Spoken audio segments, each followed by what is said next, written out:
வணக்கம். இன்னைக்கு என்ன செய்தியை பார்க்க போறோம்னு கேட்டீங்கன்னா, முதல்வர் வரவேற்பில் தரமான சம்பவத்தை செய்த சங்கிகள் இணையத்தில் வைரலாகும் வீடியோவை பார்த்துட்டு வாங்க.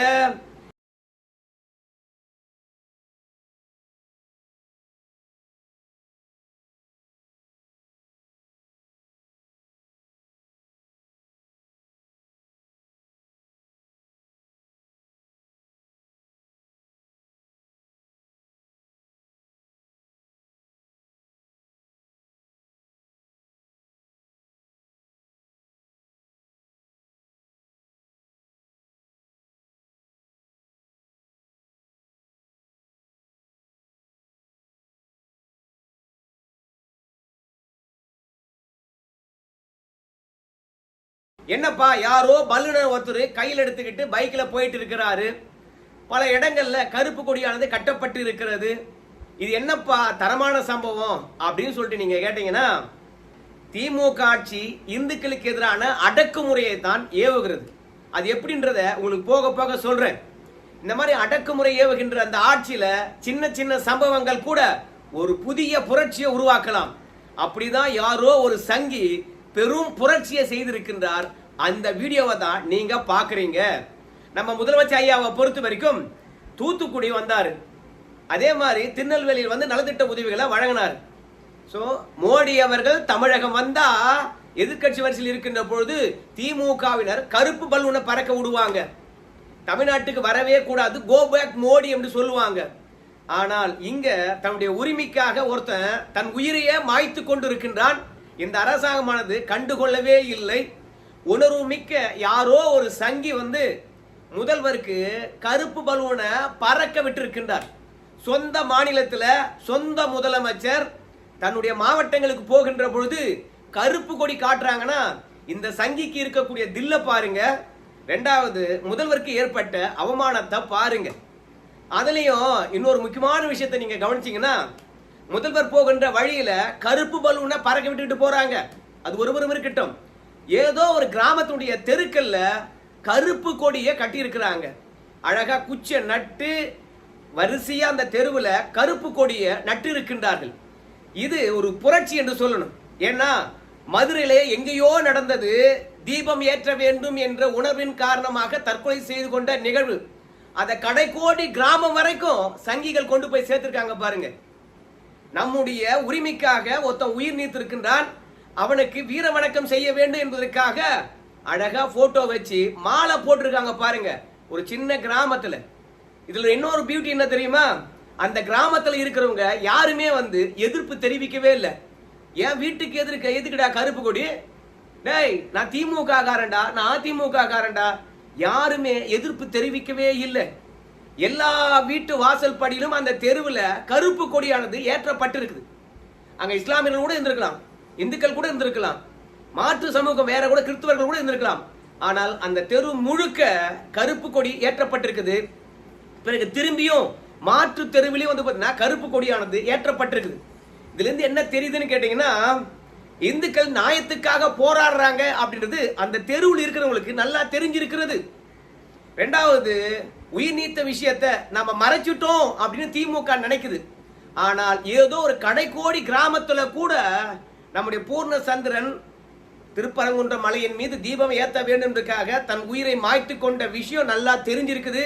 சங்கிகள் கொண்டு போய் சேர்த்திருக்கிறாங்க. வருகின்ற தேர்தலில் வேட்டு வைக்க போது என்பது மட்டும் நன்றாக தெரிகிறது. இங்க செத்தது இந்து என்பதனால இங்க இருக்கக்கூடிய ஆளுங்கட்சியானது அதை மூடி மறைத்து விட்டது. இதே ஒரு சிறுபான்மை இறந்து விட்டு இருந்தால் நேரம் சட்டமன்ற உறுப்பினர் போயிருப்பார், நாடாளுமன்ற உறுப்பினர் போயிருப்பார், அமைச்சர் பெருமக்கள் ஓடி இருப்பாங்க, பஞ்சாயத்து பண்றதுக்கு பல அரசு அதிகாரிகள் போயிருப்பாங்க. வீட்டுக்கு ஒருவருக்கு வேலை கொடுக்கட்டுமா, கட்டுக்கட்டா பணம் கொடுக்கட்டுமா அப்படின்னு எல்லாரும் கியூல நின்று இருப்பாங்க. மனித உரிமை ஆணையமானது வரிசையா வந்திருக்கும், அரசுக்கு கண்டனத்தை தெரிவித்திருக்கும். ஒட்டுமொத்த பெண்ணின உரிமையாளர்களும், இரண்டாவது சமூக நல ஆர்வலர்களும், மத அமைப்பினரும் ஒன்று சேர்ந்து கொண்டு அரசுக்கு எதிராக மெழுகுவத்தி ஏந்தி போராட்டம் நடத்தியிருப்பார்கள். ஆனா இருந்தது இந்து என்பதனால தமிழகத்தில் இருக்கக்கூடிய எல்லாரும் வந்து பாத்தீங்கன்னா அமைதியா இருக்கின்றார்கள். ஆனா நாம அமைதியா இருக்க முடியுமா? நம்முடைய உணர்வுகளை ஜனநாயக முறைப்படி நம்ம தெரிவிக்கணுமா இல்லையா?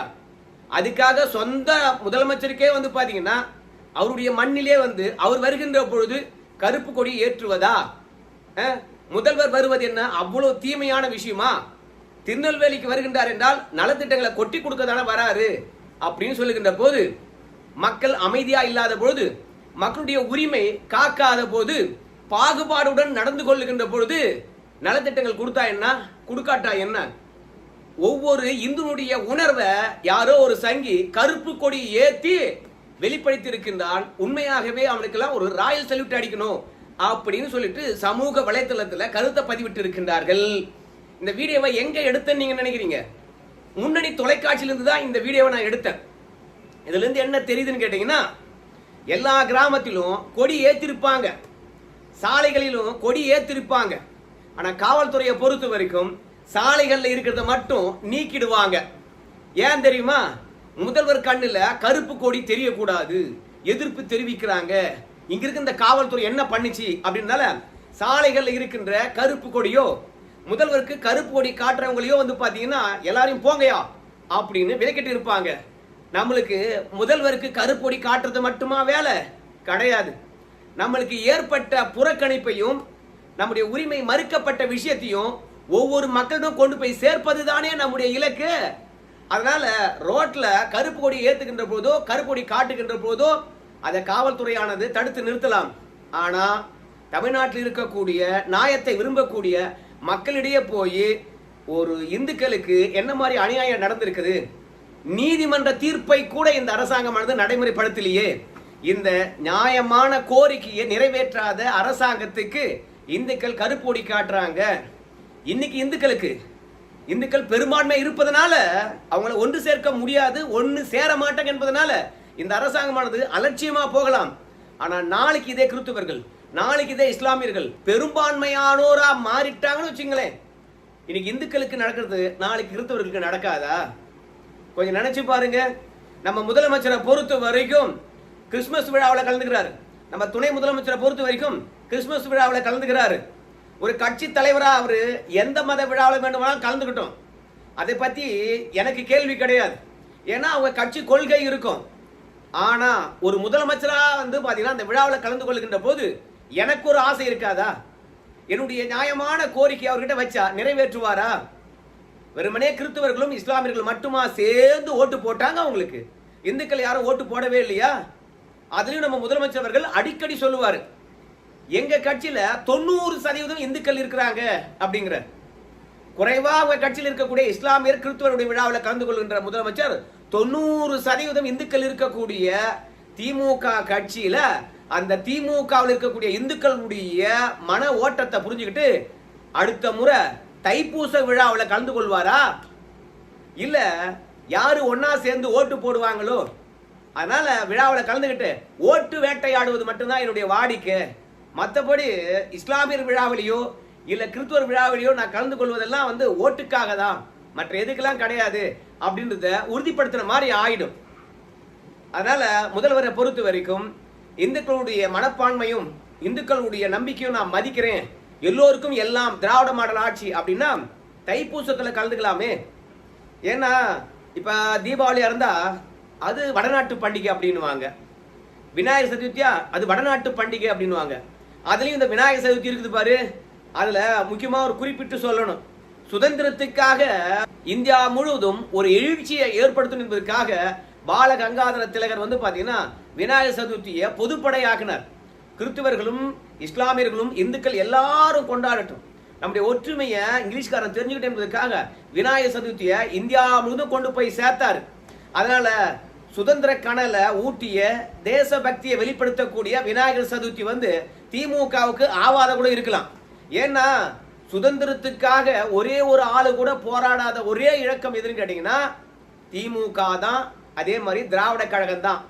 இப்போ பிஜேபியில் இருக்கிறவங்க சொல்லுவாங்க, ஆர்எஸ்எஸ்ல இருக்கிறவங்க சொல்லுவாங்க, யாராவது ஒருத்தர் சுதந்திரத்துக்காக போராடி இருக்கின்றார்களா, உங்க அமைப்பு சுதந்திரத்துக்காக போராடி இருக்கிறதா அப்படின்லாம் வந்து பாத்தீங்கன்னா நம்மள கேள்வி கேட்டுக்கிட்டே இருப்பாங்க. எங்கிருந்து? திமுகவில் இருந்து. அங்க வீர சவார்கர் ஒருத்தருக்கார், அவரை ஏன் கைது பண்ணாங்க, அவரை ஏன் வந்து பாத்தீங்கன்னா அந்தமான் சிறையில் அடைச்சாங்க? இல்லையே கப்பல்ல கொடுமைப்படுத்தினாங்க, ஏன் நாடு கடத்தினாங்க, யாராவது சொல்ல முடியுமா? இல்ல வீர சவக்கர் அவர்கள் வந்து மன்னிப்பு கடிதம் எழுதினாருன்னு சொன்னாங்கல்ல, எதுக்காக மன்னிப்பு கடிதம் எழுதினாரு? திருடி புட்டா எழுதினாரு? அப்போ RSSல கூட இந்த சுதந்திரத்துக்காக போராட்டம் இருக்கிறாங்க. ஆனால் திராவிட கழகங்கள்ல சுதந்திரத்துக்காக போராட்டம் யாராவது இருக்காங்களா? யாருமே கிடையாது. சுதந்திரமே வேண்டாம் என்றார்கள். சுதந்திரத்தை கருப்பு தினமாக அனுசரித்தார்கள். அதனால அவங்க விநாயகர் சதுர்த்திக்கு வாழ்த்து சொல்ல மாட்டாங்க. ஏன்னா சுதந்திரத்துக்காக ஒரு விழா வந்து உச்சம் தொட்டதுன்னா அது விநாயகர் சதுர்த்தி. அதனால விநாயகர் சதுர்த்திக்கு கூட அவங்க வாழ்த்து சொல்ல மாட்டாங்க. தீபாவளி வடநாட்டு பண்டிகைன்னு விட்டுருவாங்க. ஆனால் இவங்க தான் தமிழர்களாச்சே, தமிழர் திருநாளை கொண்டாடுறவங்களாச்சே. இவங்க தைப்பூசத்துல கலந்து கொண்டு முருகனுக்கு அரோகரான்னு சொல்லுவாங்களா? ஆனா தேர்தல் நெருக்கத்துல கட்சிக்காரன் எல்லாரும் வந்து இந்துக்களுடைய வாக்க வாங்கணும் என்பதற்காக வேல் கையில கொடுத்து முருகன் வந்து நம்ம முதலமைச்சர் சித்தரிக்கப்பட்டு அவங்க கிட்ட ஆசி பெறுகிற மாதிரி கட்சிக்காரன் வரிசையா நின்று போட்டோ எடுப்பாங்க. ஸோ மொத்தத்துல இந்துக்களை எப்படி ஏமாத்தலாம் என்று நினைக்கிறாங்க. ஆனா இனி ஏமாறக்கூடாது என்று நினைச்ச சங்கிகளை பொறுத்த வரைக்கும் நம்ம முதலமைச்சர் வருகின்ற பாதையில கருப்பு கொடிய அழகா பறக்க விட்டுட்டு போறார். அந்த சங்கி வந்து செய்த தரமான சம்பவம் இணையத்துல வைரல் ஆகிட்டு இருக்குது இந்த வீடியோ. இது ஏதோ ஒரு இடத்துல மட்டும் இல்லைங்க, திருநெல்வேலி தூத்துக்குடி முழுவதும் எங்கெல்லாம் சாத்தியம் இருக்கிறதோ எல்லா இடங்கள்லயும் வந்து பாத்தீங்கன்னா கருப்பு கொடியை ஏற்றிருக்காங்க. கருப்பு கொடி போராட்டமே நடத்தி இருக்கின்றார்கள். காவல்துறை ஒரு இடமா இருந்தா பரவாயில்ல, பல கிராமங்கள் இப்படி ஏத்தினா என்ன பண்றது? அதனால சில கிராமங்கள்ல கடைசி வரைக்கும் கருப்பு கொடி பறந்ததுனால மீடியாக்கள்ல இது வெளி வந்துடுச்சு. நிச்சயமா காவல்துறைக்கு டோஸ் விழுந்திருக்கும். என்னையாது என் மாநிலத்துல நலத்திட்ட உதவிகள் வழங்குறதுக்கு நான் வந்தா எனக்கு எதிராகவே வந்து பாத்தீங்கன்னா கருப்பு கொடி பிடிப்பாங்களா, கருப்பு கொடி ஏத்துவாங்களா? ஏன் வடநாட்டுல இருந்து எவனா ஒருத்த தமிழகம் வந்தா தமிழ்நாட்டில் நீ கால் வைப்பியா பார்த்துலாமா அப்படின்னு கருப்பு பலூனை வந்து பறக்க விடலாம், கோ பேக்னு சொல்லலாம். என் மாநிலத்தை எனக்கே கோ பேக்கா, எனக்கே கருப்பு பலூனா? காவல்துறை என்ன பண்ணிச்சு? அது மட்டும் கிடையாது, பூர்ணச்சந்திரன் இறந்த விஷயத்த ஒவ்வொரு கிராமத்துக்கும் இந்த சங்கிகள் கொண்டு போறாங்க, இணையதளத்தில் பேசுறாங்க. ஆனா இதெல்லாம் நீ தடுக்க மாட்டீங்களா அப்படின்னு வந்து பாத்தீங்கன்னா காவல்துறைக்கு டோஸ் விழுந்திருக்க வாய்ப்பு இருக்கிறது. அவங்க ஒரு இடமா இருந்தா பரவாயில்ல, பல ஆள் அறியாத கிராமங்கள்லாம் இந்த மாதிரி கொடி ஏற்றினா காவல்துறை என்ன பண்ணுவாங்க? அப்புறம் இன்னொரு விஷயத்தையும் நான் இங்க சொல்லித்தான் ஆக வேண்டும். பூர்ணச்சந்திரனுடைய மரணத்தை திமுக மறைக்க நினைக்கலாம். ஏன்னா இந்துக்களிடையே ஒரு ஒற்றுமை ஏற்பட்டுக்கூடாது இந்த மரணத்தின் மூலமாக. உங்க எல்லாருக்கும் தெரியும், தமிழகத்துல ஈழ பிரச்சனை உச்சம் தொட்டதுக்கு காரணம் ஒரே ஒரு ஆள் தீ குளிச்சது தான். அது பற்றி கொண்டு எரிந்தது. அதே மாதிரி இந்துக்கள் இப்போ ஒன்றிணைய வேண்டும் என்பது பூரணச்சந்திரனுடைய தீக்குளிப்பு விஷயத்தில் நடந்து போச்சுன்னா, கிறிஸ்தவர்கள் மாறி அதே மாதிரி இஸ்லாமியர்கள் மாறி இந்த மரணத்தை வைத்து இந்துக்கள் ஒன்று திரண்டு விட்டார்கள் என்றால் என்ன பண்றது? அதனால இதை முடிந்த அளவுக்கு மறைக்கணும்னு பார்த்தாங்க.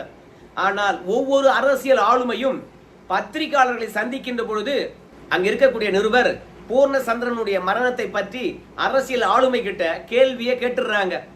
எப்படியோ ஒண்ணு அரசியல் ஆளுமைகளை பொறுத்த வரைக்கும் இந்த மரணம் தேவையற்றது, முட்டாள்தனமானது, யாரும் இந்த முடிவு எடுக்கக்கூடாது என்று அறிவுறுத்தினாலும் நல்ல விஷயங்களை சொன்னாலும், ஆனா பூர்ணச்சந்திரனுடைய மரணத்தை எப்படியோ ஒண்ணு சங்கிகள் அடுத்தடுத்த தலைவர்கிட்ட கேட்டு மக்களிடையே கொண்டு போய் சேர்க்கிறாங்க.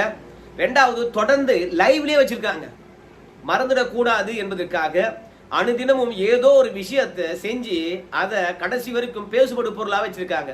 அதனால பூர்ணச்சந்திரனுடைய மரணம் என்பது அரசியல் வரலாற்றில் கரும்புள்ளி என்று திமுக நினைக்கலாம். ஆனா இது திமுகவுக்கு முடிவுரை எழுதுகின்ற ஒரு மரணமா கூட இருக்கலாம் என்பதுதான் சங்கியுடைய எண்ணமா இருக்கிறது. நான் நேத்தே ஒரு விஷயம் பத்தி பேசியிருந்தேன். ஏன்னா இந்த பூர்ணச்சந்திரனை பொறுத்த வரைக்கும் இந்துத்துவவாதியா தெரியல, ஆனா கடவுள் நம்பிக்கை கொண்டவரா இருக்கிறாரு. ஆனா அவங்க குடும்பத்தில் இருக்கவங்க அத்தனை பேருமே வந்து திமுக காரங்களா இருக்காங்க. இந்த பூர்ணச்சந்திரனை பொறுத்த வரைக்கும் திமுக காரன். உண்மையா திமுக காரங்க என்ன பண்ணிருக்கணும் தெரியுமா? உன் உள்ள முட்டாள்தனமான ஒரு வேலையை பார்த்துட்டான், இந்த மாதிரி செய்யவே கூடாது, அவன் செஞ்சது ரொம்ப தப்பு, அதனால கட்சிக்காரனா இருப்பதனால அவன் போனதுனால உங்களை நாங்க காப்பாற்றணும், உங்களுக்கானவற்றை நாங்க செய்யறோம் அப்படின்னு திமுக காரன் வந்து முதல்ல போய் அவங்களுக்கு செய்ய வேண்டியதை செஞ்சிருக்கணும். ஆனா இந்த இடத்துல கள்ள சாராயம் குடிச்சிட்டு இறந்திருந்தாங்கன்னு வச்சுங்களேன், கண்டிப்பா 10 லட்சம் ரூபாய் போயிருக்கும். அப்படி இல்லையா, யாராவது அரசியல் தலைவர்களுடைய நெரிசல்ல சிக்கி இறந்துட்டாங்கன்னா அந்த அரசியல் தலைவருக்கு எதிராக ஒரு கருத்தியலை உருவாக்க வேண்டும் என்றால் 10 லட்சம் ரூபாய் கூட போயிருக்கும், இல்ல 20 லட்சம் ரூபாய் கூட போயிருக்கும். உடனடியாக குடும்பத்தில் ஒருத்தருக்கு வேலை கூட கொடுக்குறேன்னு சொல்லியிருப்பாங்க. ஆனால் இங்கே நம்முடைய உரிமையை மீட்பதற்காக எவனோ ஒருத்தன் தவறான முடிவை செஞ்சிட்டான். அந்த முடிவை பார்த்தீங்கன்னா நம்ம ஊக்குவிக்கல. ஆனாலும் அவனுடைய மன தாங்குதலும் அவனுடைய எதிர்பார்ப்பையும் இந்த அரசாங்கமானது மதித்திருந்ததுன்னா எல்லா செயலுக்கும் ஒவ்வொன்றுத்துக்கும் ஒரு மதிப்பு இருக்குது. ஸோ இதற்கான மதிப்பு மரியாதையை திமுக கொடுத்துருந்ததுன்னா கண்டிப்பாக இந்நேரம் கருப்பு கொடியை ஏன் பார்த்தீங்கன்னா நம்ம முதலமைச்சருக்கு எதிராக காட்ட போகிறாங்க, ஏன் வீடுகளில் ஏற்ற போகிறாங்க சொல்லு பார்க்கலாம். அந்த பூர்ணசனுடைய தாயார் சொல்கிறாங்க, ஆர்எஸ்எஸ்காரங்களும் பிஜேபிக்காரங்களும் இந்து முன்னணியினரும் என்னுடைய மகனுடைய உடலை வச்சு அரசியல் பண்ணாதீங்கய்யா, ஏயா இந்த மாதிரி தொல்லை பண்ணுறீங்க அப்படின்னு சொன்னதாக இணையதளத்தில் ஒரு செய்தி வருது. மகன் இறந்த பிறகு கூட திமுகவுக்கு விசுவாசமாக இருக்குது பூர்ணச்சந்திரனுடைய குடும்பம். தன் கட்சிக்கு எதிராகத்தான் ஆர்எஸ்எஸ்காரங்களும் பிஜேபிக்காரங்களும் இதெல்லாம் செய்கிறாங்க அப்படின்னு தெரிஞ்சுக்கிட்டு இதை வச்சு அரசியல் பண்ண வேணாம், போய் வாங்க அப்படிங்கிறாங்க. ஆனால் இந்துக்களை பொறுத்த வரைக்கும் நம்மள ஒருத்தரை இழந்துட்டுமே, ஸோ அவனுக்கு நீதி கிடைக்க வேண்டும் என்று சொல்லிட்டு முடிந்த அளவுக்கு அவங்களுக்கு தெரிந்த வழியில் போராடி கொண்டிருக்கின்றார்கள். ஸோ நியாயம் கிடைக்கிறதா இல்லை என்பதை பற்றியெல்லாம் பார்ப்போம். இவ்வளோ நேரம் பார்த்த நண்பர்களுக்கு நன்றி.